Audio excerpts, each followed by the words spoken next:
Hello students, welcome to the new video. Hope you all are doing well. Today we study chapter number 1, example 1.3, page number है 5. ठीक है, question हमारे पास जो दिया हुआ है वो है calculate the number of molecules.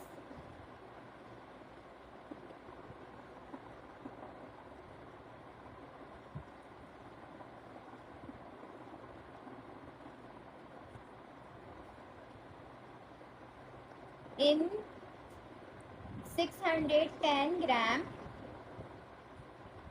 of benzoic acid.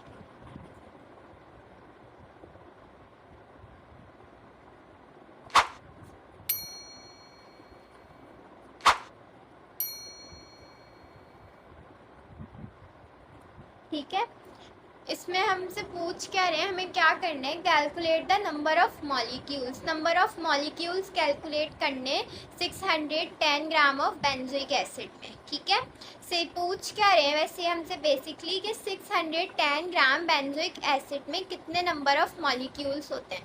अब तक ये हमसे एग्जाम्पल 1.1 और 1.2 में ये पूछ रहे थे कि हमारे पास नंबर ऑफ मोल्स और कितने होते हैं.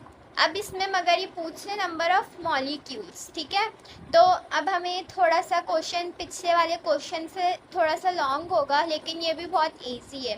तो स्टार्ट करते हैं. सबसे पहले बनाना है डेटा. ठीक है, डेटा में हमसे इन्होंने सबसे पहले पूछा क्या है, नंबर ऑफ मॉलिक्यूल्स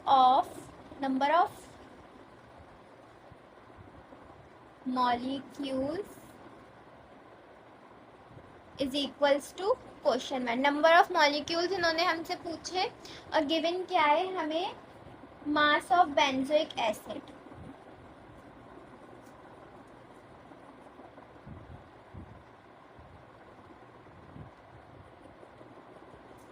कितना दिया हुआ है, मास ऑफ बेंजोइक एसिड 610 ग्राम. ठीक है, ये हमें गिवन है और हमें मालूम करने नंबर ऑफ मॉलिक्यूल्स. तो solution,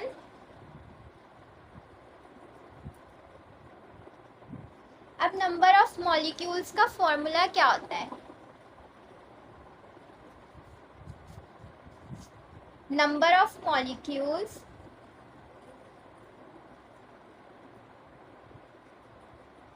is equals to number of moles multiply by Avogadro number.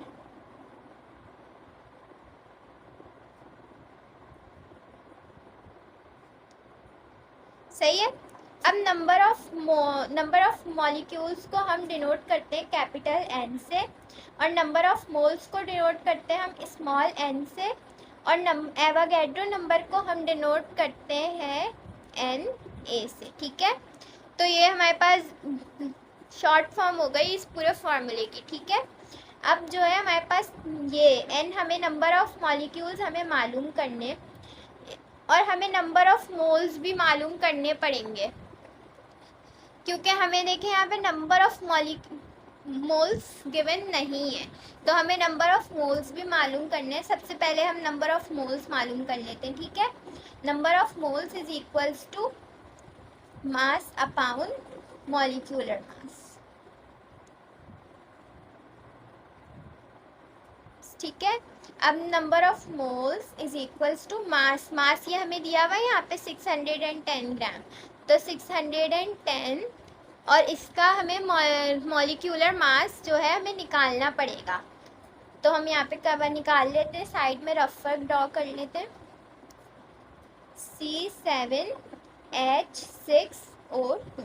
अब C की वैल्यू कितनी होती है, C की होती है 12 मल्टीप्लाई बाय 7. पावर आ गए यहाँ पे, जो यहाँ पे होता है ना नीचे वो मल्टीप्लाई में आ जाता है. प्लस H की हाइड्रोजन की होती है 1 मल्टीप्लाई बाय 6. ऑक्सीजन की होती है 16 मल्टीप्लाई बाय 2.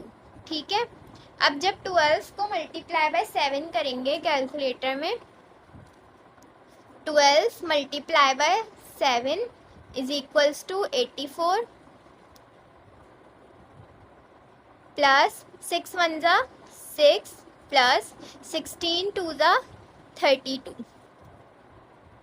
अब जो है 84 plus 6 plus 32 is equals to 122। ये आ गया हमारे पास आंसर।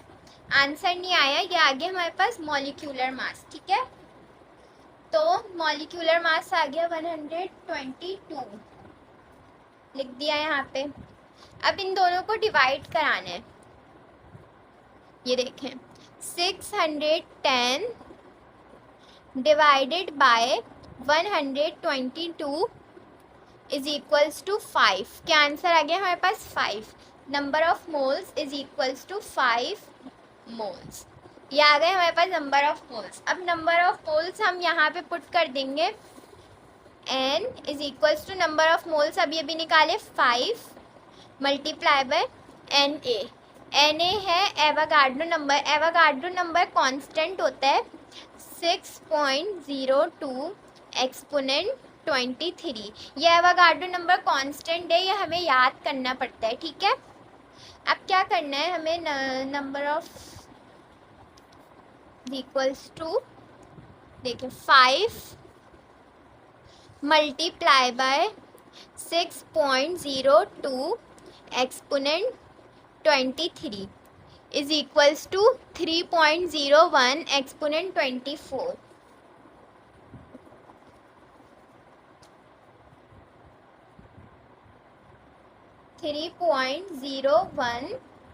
एक्सपोनेंट 24। अब ये पॉइंट इधर है ना, हम इसको एक इधर जम करा देंगे ना तो ये 23 हो जाएगी एक्सपोनेंट की पावर।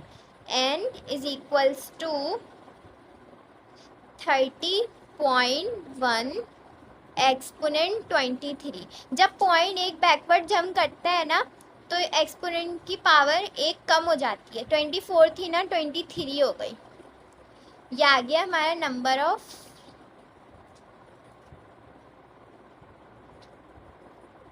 Number of molecules. ये आ गए हमारे किसके, बेंजोइक एसिड के नंबर ऑफ मोल्स। ये आ गए 30.1 एक्सपोनेंट 23।